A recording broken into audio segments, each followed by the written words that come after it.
Hello everyone and welcome. My name is Mathilde Poizat-Amar and I'm a lecturer in French in the School of European Culture and Languages at the University of Kent. My research interest focuses on travel literature in the 20th and 21st century. Today I'm going to talk to you about travel literature. And more specifically, I would like to explore a few aspects of a question that has been bothering me for a couple of years now, which is why does travel literature still exist? Why do we bother writing about our own travels? Why do we bother reading about them? Why do we bother reading about travels of other people when we could actually just take a plane and experience the world ourselves? When we could just more easily actually scroll down Google Maps to find quite a decent idea of what the Basil's Cathedral looks like in Moscow or what the Eiffel Tower looks like in Paris, for instance. Why does travel literature still exist is a wide and an important question. So let's break it down a bit and let's start by the beginning. What do I mean by travel literature exactly? In English, this term is often used interchangeably with another one, travel writing. Travel writing is often used interchangeably with travel literature. This is for a good reason. The meaning of these two terms is indeed very, very close. They both describe a text in which the overarching plot focuses on the movement of at least one protagonist to a foreign land or across a foreign land or lands a space that is unfamiliar to them. However, I wouldn't say that travel writing and travel literature are exactly synonymous. On the one hand, travel writing encompasses all texts focusing on the trajectory of one protagonist, whether or not these texts are part of literature or not. It includes not only travel logs, novels, and so on, but also exploration reports, scientific reports. Some go as far as including travel guides into this category. On the other hand, travel literature is a bit more restrictive in the sense that it only includes texts that belong to literature. Texts that can be fictional, such as Kerouac's On the Road, for instance, or non-fictional, such as The Motorcycle Diaries by Che Guevara. However, it excludes non-literary texts, texts that don't belong to the literature. It excludes exploration reports, it excludes scientific reports, and it excludes travel guides. So today we are going to focus on travel literature and more specifically, French travel literature. Why focusing on French travel literature? Well, French literature holds a long-standing tradition of publishing travel narratives across centuries and gives us a clear idea of the evolution of travel literature as a whole. By long-standing tradition, I mean that it goes back at least to the 13th century with the travels of Marco Polo that were actually written for the first time in Old French by an Italian writer. Moving on to the Enlightenment and the 18th century, we find texts such as Voltaire's Candide, published in 1759, that also focus on the travel of a protagonist to be able to mock the French society. In the 19th century, travel literature still exists and sometimes take a more personal take or stance with romantics writing about their own journeys. Here we have, for instance, Chateaubriand's Itinéraire de Paris à Jérusalem, published in 1811. In the 20th century, writers still publish travel narratives in France, of course, sometimes reflecting and redefining notions that are traditionally associated with travel, such as exoticism. Here, we say Ségalen, Essai sur l'exotisme. However, Despite this very long, solid tradition of publishing travel narratives in France, the 20th century is a bit of a crisis for French travel literature.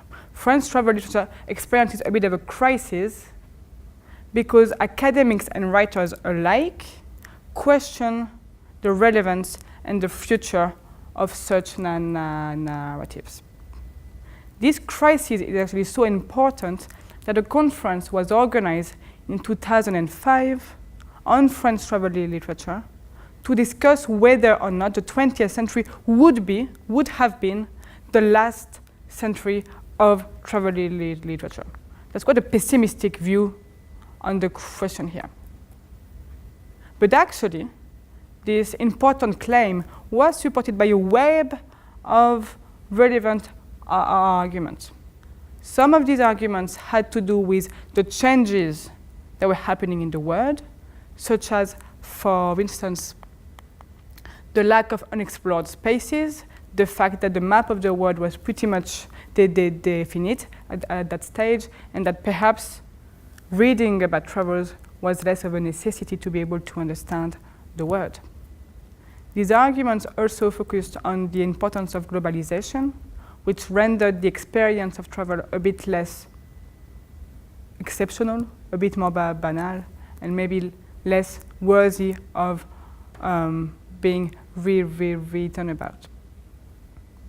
The access of internet, of Google Maps, for instance, also was problematic, perhaps threatening to the existence of travel writing. Other arguments also focused not so much on the changes that were happening in the world, but also changes that were happening in French literature at the time.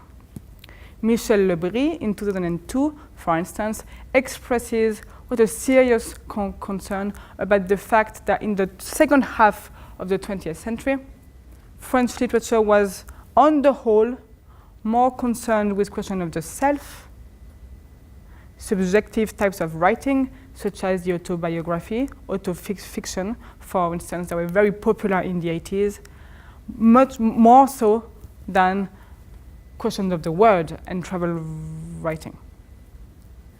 Finally, writers themselves were a bit dubious and expressed some concerns about whether or not travel literature was still an appropriate platform for them to express their views on the world.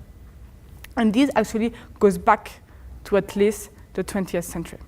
As early as 1927, a Belgian-born writer, Henri Michaud, writes at the beginning of a travelogue that he wrote, "Un homme qui ne sait ni voyager, ni tenir un journal, a composé ce voyage." The man who wrote this travelogue knows neither how to travel nor how to keep a journal, which is a bit concerning. A few years later, in 1955, another famous writer called Claude Lévi-Strauss writes at the beginning of a travelogue, "Je hais les voyages et les explorateurs." I hate travels and explorers. These strong statements actually exemplify a conflicting relationships that writers held with travel literature throughout the 20th century, and suggest that perhaps the traditional form of travel narratives was no longer able to provide these writers with an appropriate platform to express their views on the world. Fast forward a few years, nowadays, in 2018, can we say that travel literature is dead? Of course not. And actually, not only does it still exist, but it has actually grown stronger, both in terms of popularity and critical importance. The rise of popularity in travel literature can first be noticed in the emergence of new publishing houses that were created in the last 20 years only and that specialize in travel literature alone. I'm thinking, for instance, of a few French publishing houses that were created For this one, elitist in 2000 or in 2002, Anarchis, or a bigger one even, Transboreal, created in 2005, which focus almost exclusively or exclusively on travel narratives, demonstrating that not only writers still write about their travels, but that people are still willing to engage with these texts and read them. Travel narratives have actually gained critical attention in literary prizes. And I'm thinking here of a text published in 2015 called Boussole by Mathilde Poizat-Amar, which received quite a prestigious prize, the Prix Goncourt, the Goncourt Prize, for a piece of writing that was very much inspired by this long-standing tradition of travel writing and travel literature. And more importantly, perhaps, the amount of academic works, including publications, colloquiums, conferences, research centers on travel literature, has blossomed and reached unprecedented levels in the last 20 years. Which means that not only travel literature sells well, but it's also interesting to look at for scholars that are interested in literature. So what is it? What is it that allowed for travel literature to survive despite this crisis that it experienced? And what is it that makes it so fascinating for scholars interested in literature? The first reason that comes to mind to explain the survival of travel literature has to do, of course, with the nature of these texts. All these texts, in one way or another, can be read as an invitation to cross boundaries, to overcome obstacles. They tend to prefer flexibility, resilience, to rigidity and stillness. Likewise, all these travel narratives as a whole tend to navigate the broader map of literature with a similar sense of playful flexibility. And they tend to push the boundaries further. And every obstacle that could have threatened their existence becomes a new strength. Think about the access of internet, which we mentioned earlier on, as a possible threat to the existence of travel literature. Actually, not only has it not stopped travel literature from existing, but it has also provided a fruitful source of inspiration for some of these writers. We can, for instance, take the example of this text, Éclats d'Amérique, Fragments of America, published by a French writer, Olivier Audasava, in 2014.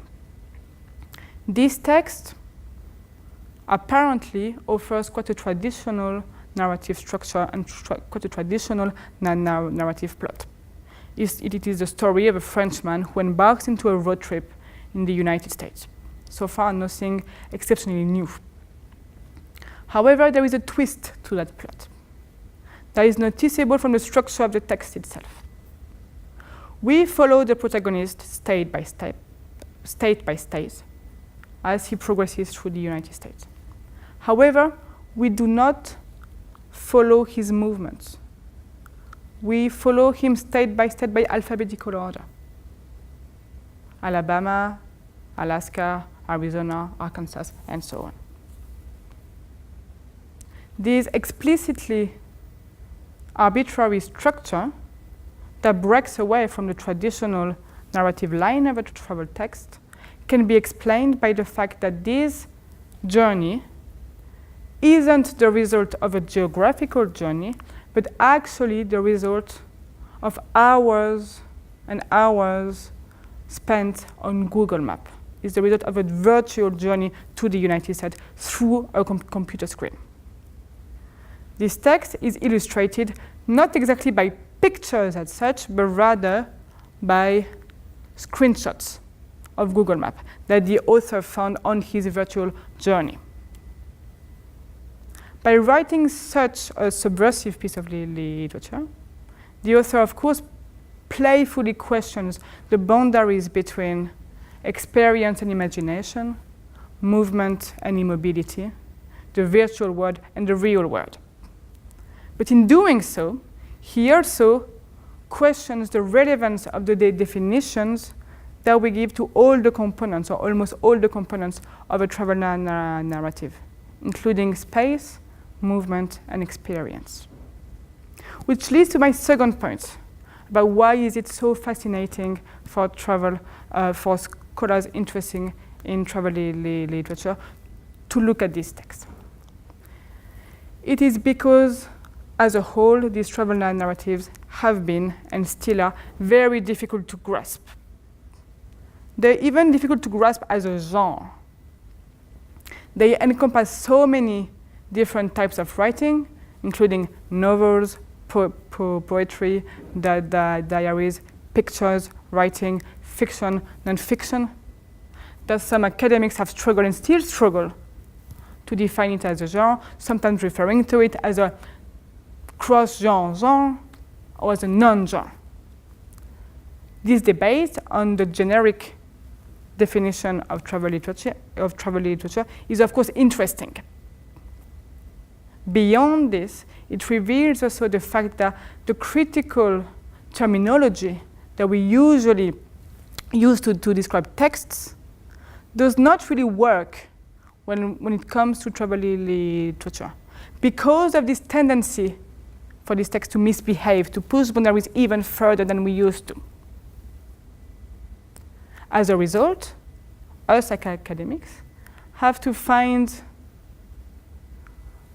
new ways to approach these texts, a new flexible approach to these texts that not only focuses on traditional questions, such as the poetic, stylistics, the genre of a text, but also allows us to focus on what is actually at the core of this text, which is, of course, the movement, the rhythm, which is the accelerations, the decelerations, the stalling points, the breaking points.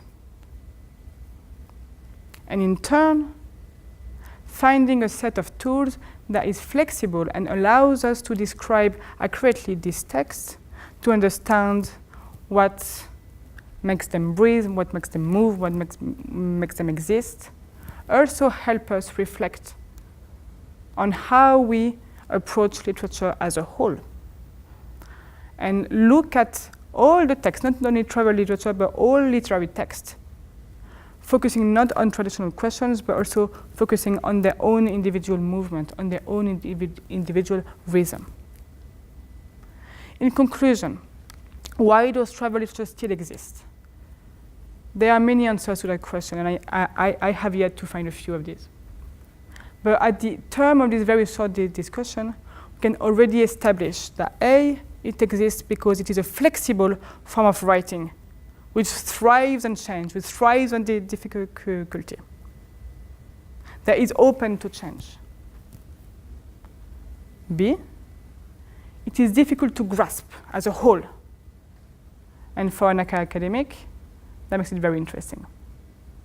And C, the necessity to find new ways to approach these texts that keep moving around allow us to reflect on our traditional approaches to literature as a whole. Thank you very much for listening.